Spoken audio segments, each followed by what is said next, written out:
कहा जाता है जब सृष्टि असंतुलित होती है, जब धर्म कमजोर पड़ता है और अधर्म बढ़ने लगता है, तब महादेव का तांडव ही वह शक्ति बनता है जो संसार को पुनः संतुलन में लाता है। यह केवल नृत्य नहीं, बल्कि सृष्टि के निर्माण और विनाश की सबसे अद्भुत लीला है। यह है महादेव का तांडव। कैलाश पर्वत, जहां बर्फ की चादर पर महादेव ध्यानस्थ थे। सती के आत्मदाह के बाद उनका मौन और गहरा हो गया था। उनकी जटाएं बिखरी थी, आंखें बंद थीं और हृदय में एक ही पीड़ा थी, सती का वियोग।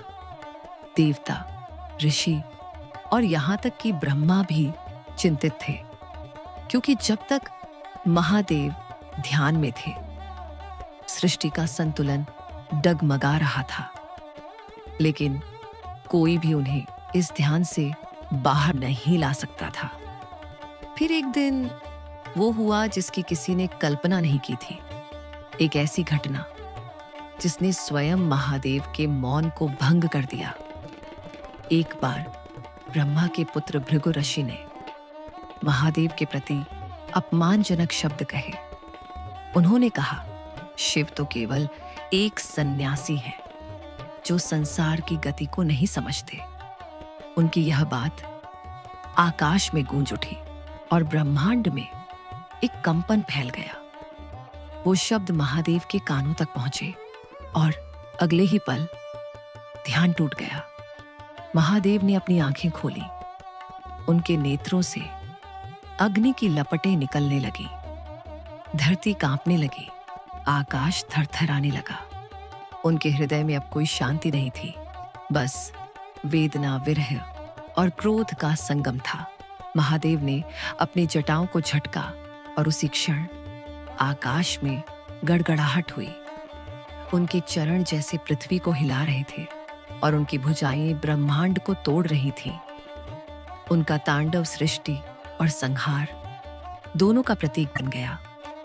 हर पदचाप के साथ पर्वत डगमगाने लगे, हर लय के साथ समुद्र में तूफान उठने लगे। देवता भयभीत होकर विष्णु और ब्रह्मा के पास पहुंचे। प्रभु, अगर ये तांडव नहीं रुका तो पूरा ब्रह्मांड भस्म हो जाएगा। परंतु तांडव केवल क्रोध नहीं था, वह एक संदेश था कि हर सृजन से पहले विनाश आवश्यक है। महादेव के हर कदम से नया संतुलन जन्म ले रहा था। उनकी हर गति कह रही थी, जब अधर्म बढ़े तब विनाश ही पुनर्जन्म की पहली सीढ़ी है। महादेव के शरीर पर भस्म थी, गले में सर्प और जटाओं से गंगा बह रही थी। उनका हर भाव भय और भक्ति का संगम था। देवता स्तब्ध थे, ऋषि विस्मित थे और समय रुक गया था।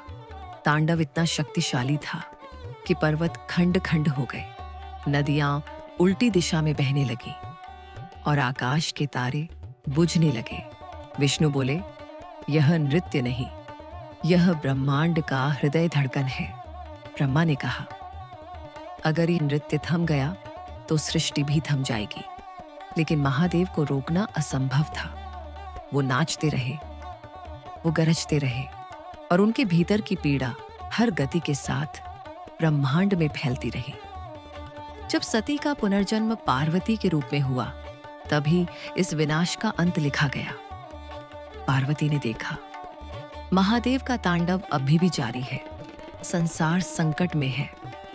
वो आगे बढ़ी और बिना किसी भय के महादेव के सम्मुख खड़ी हो गई। उनकी आंखों में शांति थी, उनके चेहरे पर भक्ति। उन्होंने धीरे से कहा, प्रभु, शांति प्राप्त कीजिए। महादेव ने जब पार्वती को देखा तो उनके भीतर का ज्वालामुखी शांत होने लगा। तांडव की गति धीमी पड़ी और फिर रुक गई। सृष्टि में फिर से शांति लौट आई। महादेव बोले, देवी, तांडव केवल विनाश का नृत्य नहीं, यह सृजन का आरंभ भी है। जब संसार धर्म से भटक जाता है तो संतुलन लाने के लिए विनाश आवश्यक होता है।